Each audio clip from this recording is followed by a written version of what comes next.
अगर आप भी बिहार से हैं तो जरा सतर्क रहिएगा, कहीं आपका भी नाम वोटर लिस्ट से गायब ना हो जाए। बिहार में शुरू हो रहा है एक ऐसा अभियान जिसको लेकर लोगों के मन में कई अहम सवाल उठ रहे हैं, जिसको लेकर सत्ता पक्ष और विपक्ष के अलावा चुनाव आयोग के बीच भी आरोप प्रत्यारोप का दौर शुरू हो चुका है। फिर से फ्रेश वोटर लिस्ट ये जो है बनाएंगे केवल मात्र 25 दिनों के अंदर। ये इम्पॉसिबल है। 8 करोड़ लोगों का आप डोर टू डोर कैसे जाओगे? ये पूरी तरीके से साजिश है। और जब आखिरी बार ये हुआ था तो लगभग 2 साल लगे थे इस प्रक्रिया को पूरा करने में, तो ये 25 दिन में कैसे प्रक्रिया पूरी कर लेंगे? ये नीतीश जी को डर हुआ, भाजपा को डर हुआ कि ये चुनाव हार रहे हैं तो गरीब, पिछड़ों, दलितों, बहुसंख्यकों का वोट काटो, अल्पसंख्यकों का वोट काटो और जो है साजिश के तहत चुनाव जीतो। बीजेपी जब जब हारती है तब तब ऐसे कॉन्स्टिट्यूशनल इंस्टीट्यूशंस को आगे किया जाता है और उस इंस्टीट्यूशन में आरएसएस के लोगों को बैठा करके ये पूरी तरीके से हमारे संविधान और लोकतंत्र के खिलाफ। बिहार की सियासत एक बार फिर गर्मा चुकी है, लेकिन इस बार वजह है चुनाव आयोग का वो फैसला जिसने विपक्ष, कार्यकर्ता और वोटर सभी को सवालों के भवंडर में कहीं न कहीं डाल दिया है। विशेष गहन पुनरीक्षण। अब आपको साबित करना होगा कि आप भारत के नागरिक हैं, बिहार के निवासी हैं, तभी आप वोट डाल पाएंगे। अब इस पूरे मुद्दे को लेकर तेजस्वी यादव ने साफ तौर पर तीखा हमला बोला। उन्होंने कहा कि 3-4 सर्वे दिखा रही हैं कि तेजस्वी की सरकार बनती नजर आ रही है, एनडीए डर गई है। उन्होंने कहा कि दस्तावेज की मांग गरीब और वंचित को वोट से दूर करने की सोची समझी साजिश है। सुनिए जरा। अचानक से ये कदम उठाया गया है। पहले ये इलेक्शन कमीशन के शेड्यूल में नहीं था और इतना बड़ा कदम उठाया गया है, हमको याद भी नहीं है कि आखिरी बार इतना बड़ा कदम कब उठाया गया। और ये फिर से फ्रेश वोटर लिस्ट ये जो है बनाएंगे केवल मात्र 25 दिनों के अंदर। ये इम्पॉसिबल है। 8 करोड़ लोगों का आप डोर टू डोर कैसे जाओगे? आप डॉक्यूमेंट्स ऐसे मांगे जा रहे हैं जो गरीबों के पास है ही नहीं। और सबसे पहली बात, ये बाढ़ से हमारा बिहार 73% क्षेत्र जो है वो डूबा रहता है, ग्रसित रहता है, त्रस्त रहता है। लोग अपना जान माल बचाएगा कि इलेक्शन कमीशन को डॉक्यूमेंट उपलब्ध कराएगा, और वो भी ऐसे डॉक्यूमेंट जहां आपको आधार की मान्यता नहीं है, ना मनरेगा कार्ड की मान्यता है। आपको प्रमाणित करना पड़ेगा, अपने माँ बाप का बर्थ सर्टिफिकेट भी देना पड़ेगा। कितने हमारे माता पिता जो गरीब है उनका बर्थ सर्टिफिकेट है, कहाँ से लाएंगे वो लोग? ये पूरी तरीके से साजिश है। और जब आखिरी बार ये हुआ था तो लगभग 2 साल लगे थे इस प्रक्रिया को पूरा करने में, तो ये 25 दिन में कैसे प्रक्रिया पूरी कर लेंगे? ये साजिश की बू है।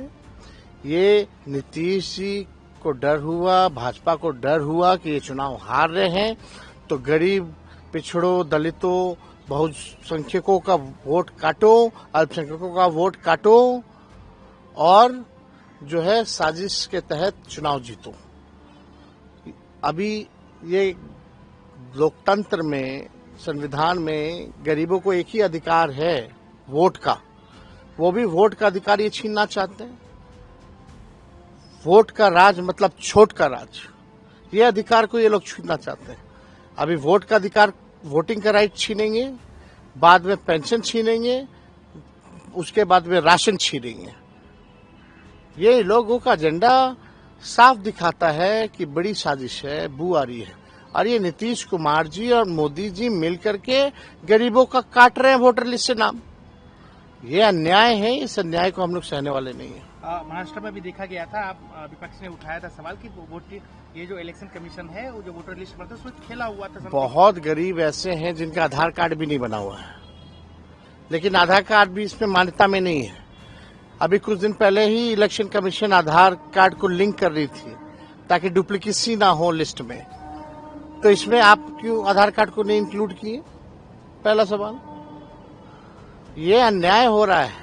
तो आपको शक है कि कहीं ना कहीं ये सब जो हो रहा है कहीं न कहीं चुनाव को हैम्पर किया बीजेपी जब जब हारती है तब तब ऐसे कॉन्स्टिट्यूशनल इंस्टीट्यूशंस को आगे किया जाता है और उस इंस्टीट्यूशन में आरएसएस के लोगों को बैठा करके ये पूरी तरीके से हमारे संविधान और लोकतंत्र के खिलाफ है। एक और सवाल, आज जिस तरीके से आरएसएस के एक बड़े नेता ने कहा कि कुछ शब्द हैं दो उसको ये लोग संविधान विरोधी लोग, आरएसएस वाले लोग, जो अंग्रेज के चमचे, जिनका कोई योगदान नहीं इस देश की आजादी में, एक बार छू के तो दिखाए लोग संविधान, ये हटा करके तो दिखाए। आप प्रियम्बल्स में से सोशलिस्ट शब्द हटा दीजिएगा, आप सेक्युलर शब्द हटा दीजिएगा, यही इनका असली एजेंडा है। दे भाजपा के लोग जवाब इस पे। तो संविधान में छेड़छाड़ नहीं करने की बात कर रहे हो, ये लोग सब आरक्षण खत्म कर दिया, सब कुछ जो है निजीकरण कर दिया गया, स्वतः आरक्षण खत्म कर दिया। ये लोग आरक्षण विरोधी लोग हैं, ये लोग संविधान और लोकतंत्र विरोधी लोग हैं। बिहार के लोग इस बार करारा जवाब देंगे इन लोगों को। तेजस्वी यादव को सुनने के बाद एक सवाल काफी ज्यादा अहम हो जाता है कि बाढ़ का मुद्दा। बता दें कि बाढ़ की स्थिति बिहार में हमेशा से देखने को मिली है। बिहार का लगभग 73% इलाका बाढ़ ग्रस्त रहा है। मुजफ्फरपुर, दरभंगा, समस्तीपुर, खगड़िया, बेगूसराय तक हर जगह जनजीवन अस्त व्यस्त नजर आता है। ऐसे में एक महीने में फॉर्म बांटना, जमा करवाना और फिर कहीं ना कहीं अपनी तमाम जो डॉक्यूमेंट्स है उसको जुटाना काफी ज्यादा मुश्किल हो जाता है। और ये सब इतनी जल्दबाजी में कैसे होगा, ये भी काफी ज्यादा अहम सवाल है। ये पहली बार नहीं है, इससे पहले बिहार में 2003 में हुई इस प्रक्रिया में 2 साल लगे थे। अब मोबाइल है, ऑनलाइन है और डेटा है, लेकिन समय बहुत कम है। क्या यह अभियान चुनाव से पहले जल्दबाजी का नतीजा नहीं है? वहीं आयोग कहता है कि यह प्रक्रिया है उस फर्जी नामों को हटाने की जो अब वोट डालने के लायक नहीं। बता दें कि सिर्फ फर्जी नाम हटाने और नए वोटर जोड़ने की यह प्रक्रिया है। बता दें दर्शकों कि जिस तरीके से यह बयान सामने आ रहे हैं विपक्ष के भी सत्ता पक्ष के भी, ऐसे में कई अहम सवाल उठते हुए नजर आते हैं। चुनाव आयोग ने कहा कि हम लोकतंत्र की सफाई कर रहे हैं, कोई साजिश नहीं, लेकिन सवाल उठता है कि क्या यह अभियान सच में लोकतंत्र को मजबूत करता है? असदुद्दीन अवैसी ने सोशल मीडिया प्लेटफॉर्म एक्स पर जो कुछ लिखा वो भी कहीं ना कहीं चर्चा का विषय बन चुका है। निर्वाचन आयोग बिहार में गुप्त तरीके से एनआरसी लागू कर रहा है। वोटर लिस्ट में नाम दर्ज करवाने के लिए अब हर नागरिक को दस्तावेजों के जरिए साबित करना होगा कि वह कब और कहां पैदा हुए थे, और साथ ही यह भी कि उनके माता पिता कब और कहां पैदा हुए थे। विश्वसनीय अनुमानों के अनुसार भी केवल 3/4 जन्म ही पंजीकृत होते हैं। ज्यादातर सरकारी कागजों में भारी गलतियां होती हैं। इसके बाद राजद नेता मृत्युंजय तिवारी ने क्या कुछ कहा वो भी काफी ज्यादा चर्चा का विषय बन चुका है। उन्होंने कहा कि 3-4 सर्वे बिहार में आए, सभी में तेजस्वी यादव की सरकार बनती नजर आ रही है। केंद्र सरकार और एनडीए की नींद उड़ी हुई है। चुनाव आयोग के माध्यम से कोई ना कोई गड़बड़ कराना चाहते हैं। तेजस्वी यादव ने ये सभी चीजों को तथ्यों के साथ कहा है। चुनाव आयोग को जवाब देना चाहिए। देखिए सर, इलेक्शन कमीशन सवालों के घेरे में है। महाराष्ट्र में जिस तरह से फर्जी वोटर को जोड़ा गया, श्री राहुल गांधी जी ने भी इस बात का आरोप लगाया था और ये सारे चीज़ों को लोगों ने देखा है, प्रमाण है।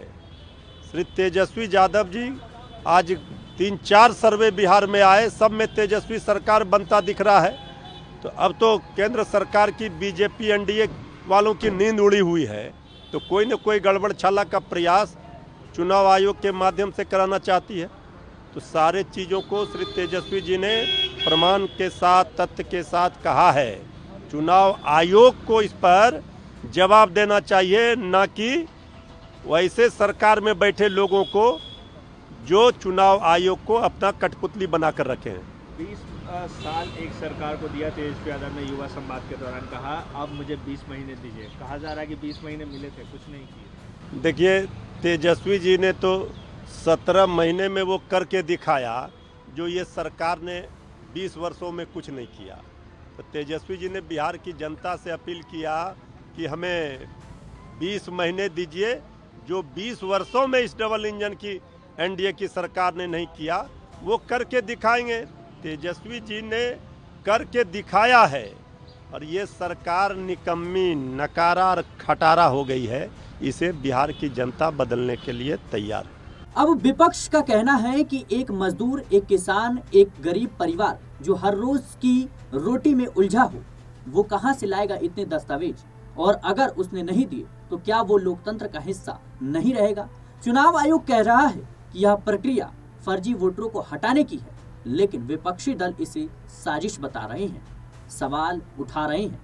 देखा जाए तो कहीं ना कहीं अब इस पूरे मुद्दे को लेकर बिहार की राजनीति गर्मा गई है। सत्ता पक्ष हो, विपक्ष हो या फिर चुनाव आयोग हो, इन सबके बीच आरोप प्रत्यारोप का दौर जारी है। बिहार की गलियों में अब चर्चा सिर्फ उम्मीदवारों की नहीं बल्कि दस्तावेजों की हो रही है।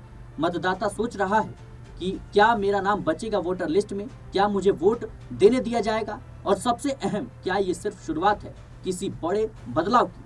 तो बिहार के वोटर हो जाए सतर्क, आपसे अब सिर्फ वोट के साथ कहीं ना कहीं पहचान भी मांगी जाएगी। फिलहाल के लिए इस रिपोर्ट में इतना ही। देश और दुनिया की तमाम खबरों के लिए बने रहें नेक्स्ट 9 न्यूज़ के साथ।